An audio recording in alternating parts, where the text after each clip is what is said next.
Hello বন্ধুরা, welcome back to my channel S ফ্যামিলিতে তোমাদেরকে অনেক অনেক স্বাগত, অনেক অনেক ভালোবাসা জানিয়ে আজকের ভিডিওটা আমি বিকালবেলা থেকে শুরু করছি। তো তোমরা দেখতে পাচ্ছ যে প্রথমেই ফ্রিজ দেখাচ্ছি। তো ফ্রিজটা আজকে পুরো ক্লিন করে নেব। তো তার আগে আমি এইগুলো ধুয়ে শুকুর দিয়ে দিয়েছিলাম দুপুরবেলায়। তো এবার বিকালবেলায় আমি এগুলোকে ফ্রিজটা খালি পরিষ্কার করে রেডি করব।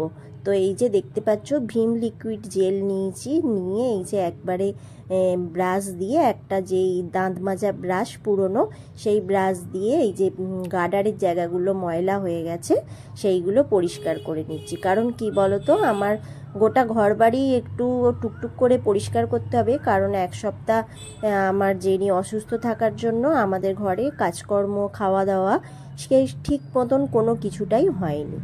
আর যে আর একটা কারণ জেনির ওষুধ, সেলাইন সমস্ত কিছু এই ফ্রিজে ছিল।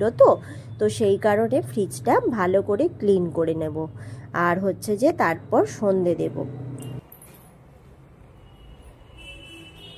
চলো এবার সন্ধে দিয়ে দিই।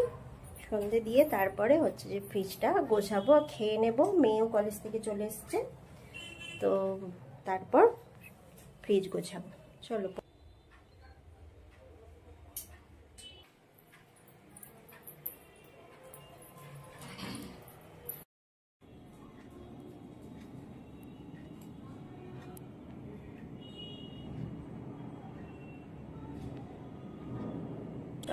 ম্যাগি খেলাম, খেয়ে একটুখানি বসলাম। এবার যাই ফ্রিজটা সব ধোয়াধুয়ি করে রেখেছি, সেইগুলো ফ্রিজে সব গোছাই, গুছিয়ে বাজারগুলো সব তুলবো। এই যে পুরো পরিষ্কার।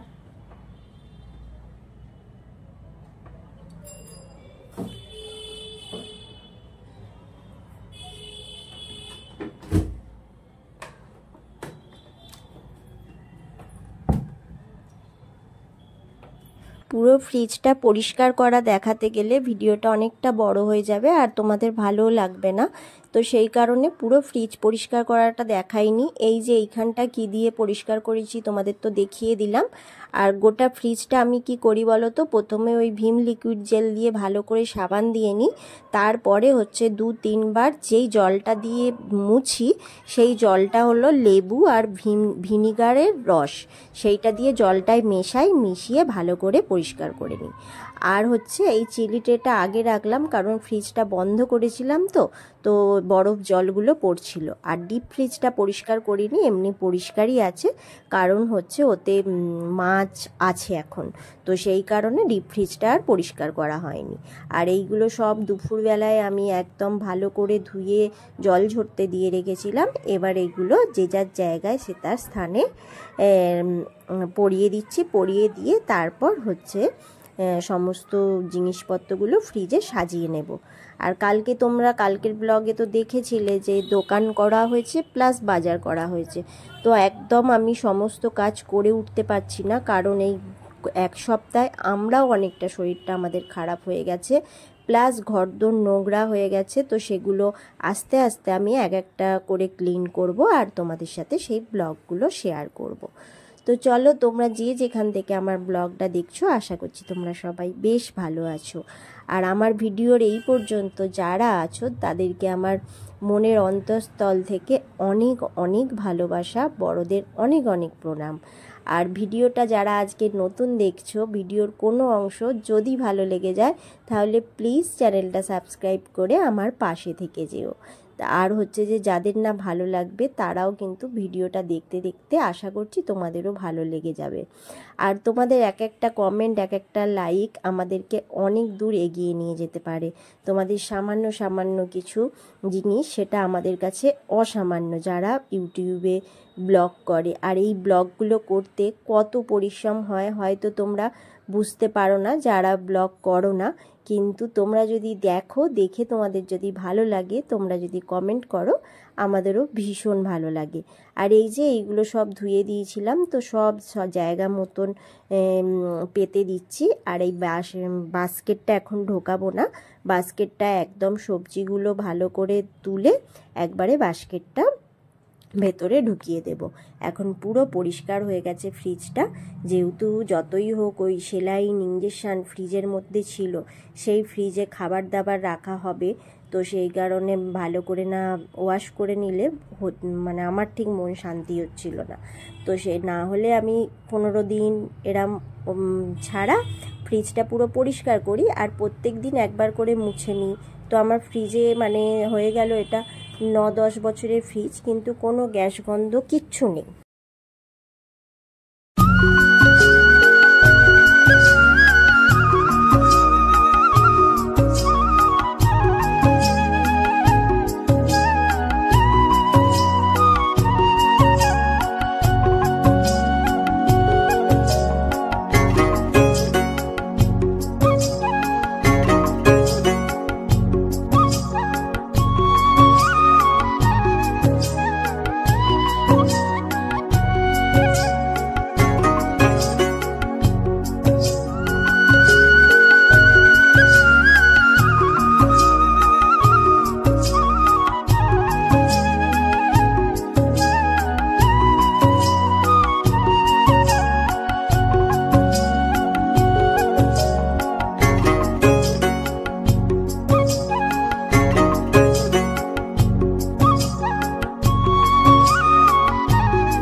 সমস্ত সবজি বাজারগুলো বাস্কেটে গুছিয়ে একদম ফ্রিজে রেখে দিলাম।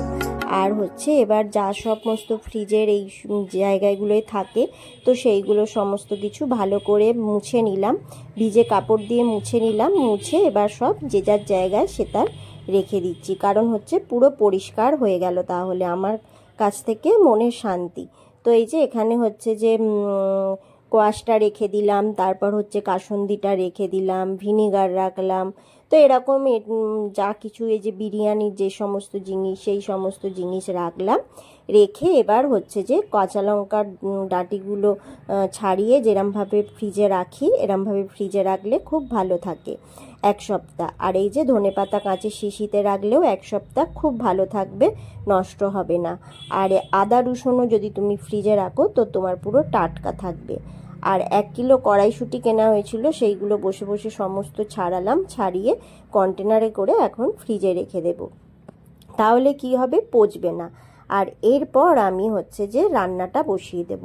আজকে বাটি চচ্চড়ি করছি, আলু, টমেটো, ধনেপাতা, কাঁচা লঙ্কা দিয়ে, আর রুটি আর নলেন গুড়ের রসগোল্লা। তো আজকের মতন ভিডিওটা এখানেই শেষ করছি। টাটা, আবার দেখা হবে নেক্সট ব্লগে।